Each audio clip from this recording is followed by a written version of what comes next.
बिस्मिल्लाहिर्रहमानिर्रहीम। अस्सलामु अलैकुम वरहमतुल्लाहि वबरकातुहू।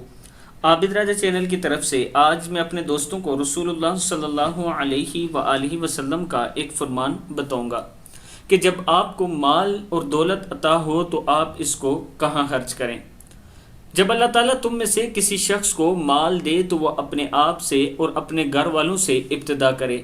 जब कोई शख्स अपने घर वालों पर कोई चीज़ खर्च करे और सवाब की नीयत से रखे तो वो इसके लिए सदका है।